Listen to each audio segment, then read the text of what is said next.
நெறைய பேருக்கு இருக்கிற ஒரு டவுட், இது நம்ம சேனலான்னு. இதுவும் நம்ம சேனல் தான். ஓகேவா எம்ஜி ஸ்குவாட்? இப்போ வீடியோ பாருங்க. Hello everyone. நான் Madan Gowri and hello my dear MG squad. இந்த வீடியோ நீங்க பார்த்துட்டு இருக்கப்போ, திடீர்னு ஒரு மாதிரி மைண்ட் அப்செட் ஆகி உங்களுக்கு சில தாட்ஸ் வர ஆரம்பிக்குது. அந்த யோசனைகள்ல உங்களோட பூர்வ ஜென்மம் கொஞ்சம் கொஞ்சமா ஞாபகத்துக்கு வர ஆரம்பிச்சா, உங்களுக்கு எப்படி இருக்கும்? நீங்க யாரோட பையன்? நீங்க யாரோட ஹஸ்பண்ட் ஆர் வைஃப்? நீங்க எப்படி வாழ்ந்தீங்க? உங்க வீடு எங்க இருக்கு? உங்களோட உண்மையான அப்பா, அம்மா போன ஜென்மத்துல யாரு?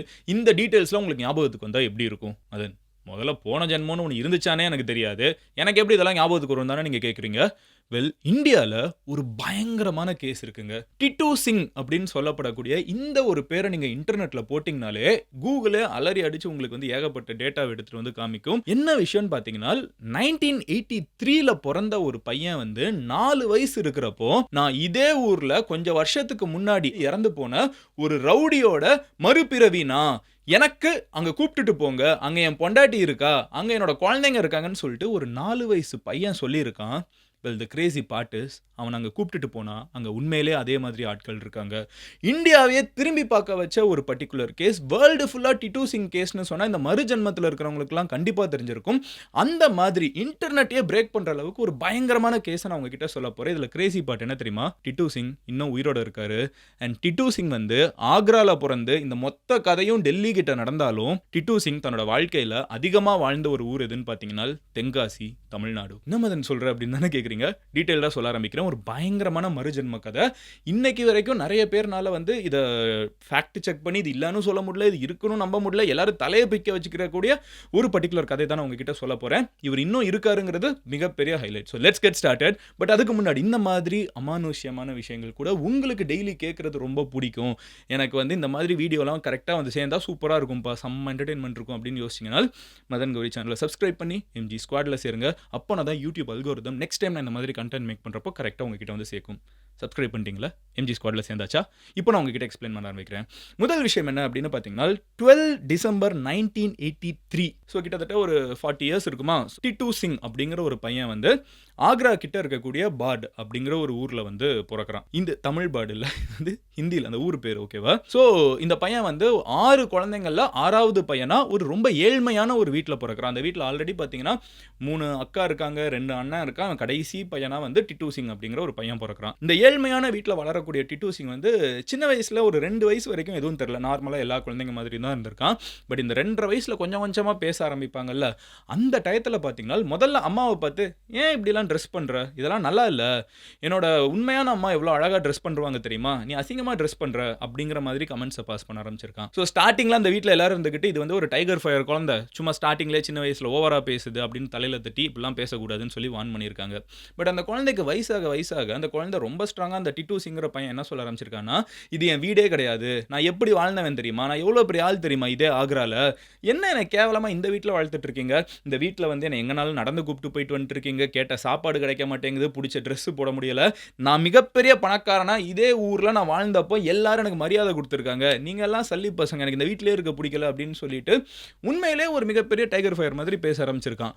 அப்போ தான் அங்க இருக்கிறவங்க எல்லாம் இருந்துகிட்டு யாரா இவன் இப்படி லூஸ் மாதிரி பேசிக்கிட்டே இருக்கான் அப்படின்னு யோசிச்சுட்டு இருக்கிறப்போ தான் டிட்டு சிங் ஆல்ரெடி சொன்னேன்ல, அவனுக்கு 6 குழந்தைங்க அந்த குடும்பத்தில், கடைசி பையன் ஏழ்மையில் கடைசி பையனை தான் பிறந்திருக்கான். இந்த ஏழ்மையில் இருந்தாலும் அந்த 6 குழந்தைங்கள பையன் இருக்கான்ல, அவனுக்கு ஒருவேளை இவன் சொல்றதுல ஒரு நியாயம் இருக்குமோ, ஒருவேளை இவன் சொல்றதுல ஏதாவது உண்மை இருக்குமோ அப்படின்னு சொல்லி செக் பண்ணலான்னு முடிவுக்கு வராங்க. பேசிக்கா அந்த டிட்டு சிங் என்ன சொல்லியிருக்கான்னா, என்னோட உண்மையான பேரு சுரேஷ் வர்மா, அதாவது போன ஜென்மத்தில் நான் சுரேஷ் வர்மா அப்படிங்கிற பேரில் இதே ஆக்ராவில் இருந்தேன் அப்படின்னு சொல்லியிருக்கான். முதல்ல அவங்க அண்ணன் சுரேஷ் வர்மாவா, அவன் பலான ரவுடி ஆச்சு, உண்மையிலே அது நீயா அப்படின்னு சொல்லி யோசிச்சிருக்காங்க. அதுக்கப்புறம் சரி சுரேஷ் வர்மாவை பற்றி ஏதாவது சொல்லு அப்படின்னு கேட்குறப்ப அவன் என்ன சொல்லியிருக்கான்னா, சுரேஷ் வர்மா சுரேஷ் ரேடியோ அப்படிங்கிற ஒரு விஷயத்தை, அதாவது தன்னையவே அவன் சொல்லிக்கிறான், போன ஜென்மத்தில் சுரேஷ் ரேடியோன்னு நான் வச்சிருந்தேன் பஜாரில், அங்கே போய் பார்த்தீங்கன்னா தெரியும் நான் எவ்வளோ பெரிய ஆள்னு, அண்ட் எனக்கு ஆல்ரெடி கல்யாணம் ஆயிடுச்சு, எனக்கு ஒரு பெரிய வீடு இருக்குது, என் பொண்டாட்டியோட பேர் உமா, எனக்கு 2 குழந்தைங்க இருக்குது, அந்த 2 குழந்தைங்களோட பேர் மோனு சோனு, அண்ட் 28 ஆகஸ்ட் 1983 அன்னைக்கு ஒரு நாள் முன்னாடி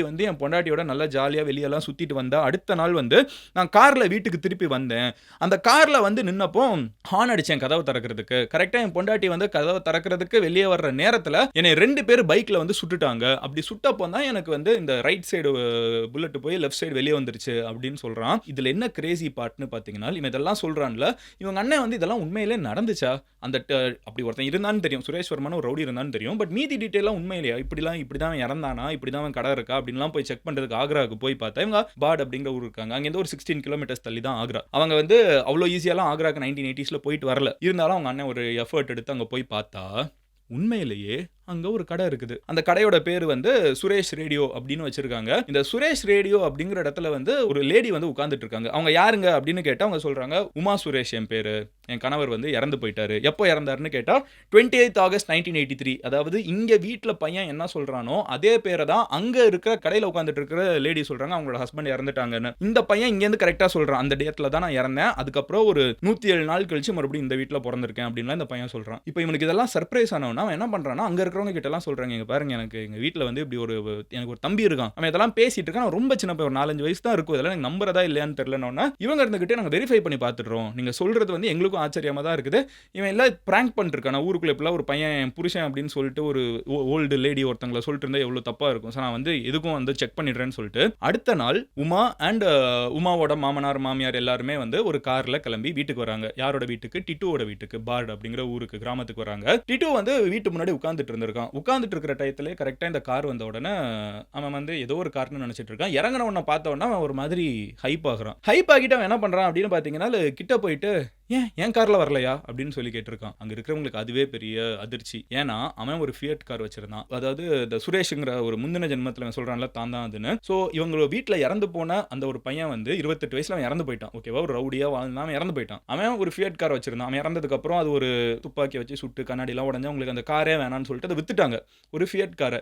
இவன் பார்த்த உடனே என் கார்ல வரலன்னா அவங்க சொல்லியிருக்காங்க, இல்ல நாங்க அந்த காரை வித்துட்டோம் அப்படின்னு சொல்லிட்டு அங்கேயே அவங்களுக்கு செம ஷாக்கு. அதுக்கப்புறம் இவன் கிட்ட வந்து நீ உண்மையிலே அதான் அப்படின்லாம் செக் பண்றதுக்கு பேசிட்டே இருக்கிறப்ப தான் கவனிக்கிறாங்க, உண்மையான சுரேஷ் வர்மா இருக்கான்ல, முந்தின ஜென்மம்னு இவன் கிளைம் பண்றவனுக்கு வந்து எங்க புல்லட் போயிட்டு எங்க வெளியே வந்துச்சோ, டிட்டுக்கு வந்து அதே இடங்கள்ல வந்து பர்த் மார்க், பிறக்கிறப்பமே சில தழும்பு இருக்கும்ல சில பேருக்கு, அந்த மாதிரி தழும்பு இருக்குது அப்படின்னு சொல்லி இவங்க சொல்றாங்க.